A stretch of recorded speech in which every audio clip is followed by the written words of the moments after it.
This is Greg Martin. I'm Director of Jennings County Parks and Recreation. We're here at the Muscatatuck Park. We're going to talk today about rock climbing in Indiana. Muscatatuck Park is one of the only places in Indiana where you can legally rock climb. I graduated college in 1991. We had learned to climb through the Purdue Outing Club, and I took the interview at Muscatatuck, and right away I noticed there were rock walls, and I ended up taking a part-time job at Muscatatuck. Right away we started rock climbing here. One thing with bouldering is that you don't have a lot of gear. When you do rock climbing, especially if you do big wall or traditional climbing, you have a lot of gear. When you go out bouldering, it's usually just a bouldering pad. We have portable pads that have backpack straps on them. You carry those around to minimize a fall. And so you'll jump down. You may have one pad, you may have two pads. If it's a really dangerous area, you may need a system of pads to protect the area. The problems in Muscatatuck, they tend to have pretty clean falls, so usually one or two pads is pretty good. Shoes and a chalk bag, and that's your main gear. Cool. It's not really a piece of gear, but one of the more important elements to have when you do go out climbing, especially bouldering, is to have spotters. So bring 2 or 3 of your friends and have them work with you. And active spotting is definitely key to having a successful climbing day and not being injured. So in the year 2000, we got a grant to refurbish the Vinegar Mill area. And one of the main elements of refurbishing that was to get rid of the cinders. The rock wall, the Heinous rock wall, was over 2/3 covered with refuse from the county highway department. And we ended up, the first $15,000 out of the grant went to harvesting the cinders that covered the wall. We had to come back and get another contractor to come back and clean up that a little bit on a second time. But essentially, we had 65 truckloads of material that were removed from the Heinous Wall. And now you can actually traverse along that wall, and it's actually the premier wall in Indiana. And it actually used to be buried. It's hard to imagine. So in 2001, we followed through. We created Muscatatuck as being an extreme sports park. You can kayak like these guys. You can rock climb like the guys to the next to me. You can come here and mountain bike. The Parks Department did put on a climbing competition in 2014. It was Indiana's first and only outdoor climbing competition. The local gyms, Indy and Bloomington, they do have indoor competitions on the artificial walls. But in 2014, we did the Rock the Park event, and it was the only outdoor competition. We did have a really good turnout, and it ended up being one of the most fun days I've had at Muscatatuck. Definitely, I keep getting asked when we're going to have the next Rock the Park event. We thought we were going to have one this year, but our timing appears to be off. Also during that event, we did an outside artificial wall. So not only did we climb on the real rock, but we had an artificial wall, and we set that up as a dyno competition. We're thinking of trying to revisit that. Doesn't look like it'll be 2018, but hopefully in 2019.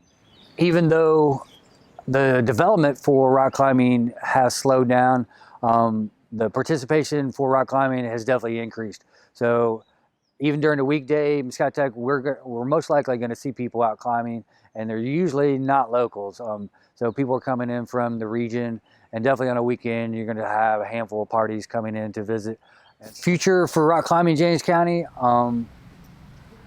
with laws, strong laws like Senate Bill 141, we don't see there being any issues of rock climbing. I think it's only going to grow in the state. There's not a lot of other areas in the state, but Jennings County in particular does have at least 4 or 5 more areas. And they're private. Maybe the climbers can get together, create a climbing coalition like they did in Red River, and maybe the climbers can buy access to more property. Likely easements could be used, but I see the future of climbing in Jennings County definitely increasing, and hopefully we get together and maybe acquire more land. I was asked what was my favorite route at Muscatatuck. Probably Kundalini and Are You Serious are my 2 favorite routes. They're moderates, but they're a little taller. but they definitely have good movement. And because they're high ball boulder problems, they definitely will get your adrenaline going. My hardest boulder problem that I put up individually is probably the red hot chili pepper. Uh, the mother's milk boulder problem, I put that up, and probably, like I mentioned earlier, it took me 45 tries to get it on for the first time, and I've tried it 125 times, and I think I've only done it 3 times. So those are probably my 2 hardest boulder problems. What boulder problem is a classic that doesn't get as much attention? I'd say bad obsession would be my first choice there.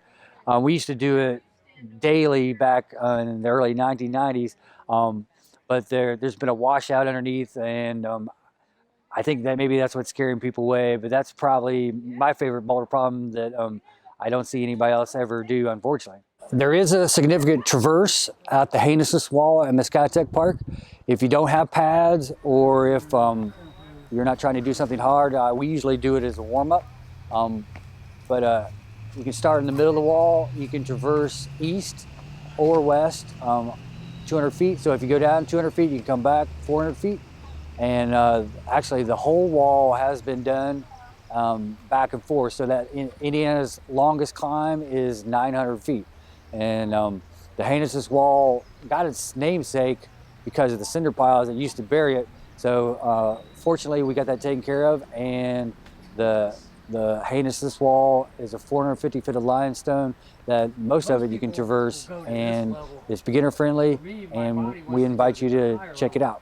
Rock climbing is a dangerous sport though, and basically right behind me we've got 25 foot walls, 30 foot problems, and you would not want to fall. So if your ability is not up to that challenge, then we would recommend that you would not get on a high ball boulder problem. We mentioned other areas. One area is actually across the river, 9 3/4. We put up about 50 boulder problems there. That's the main area I'd like to get online with Muscatatuck. There's some definitely classic problems there. And then there's a really good wall in the town of Vernon. So as the crow flies, within a mile radius of Muscatatuck, we could have 5 other walls. Hopefully we can work on that in the future.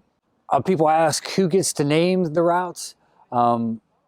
Basically the climber who does the boulder problem first, he or she gets to name the route, and the names are pretty random. There's usually no inherent meaning to the names. One thing I do when I name climbs is it could be relative to music. What music were you listening to that morning? It's probably not that profound, but first person who does the climb gets to name the names. And I end up being the keeper of the names because I do the guidebook. But if you do put up an FA and you want to be acknowledged, make sure you give us a call and we'll be glad to add you to the guidebook.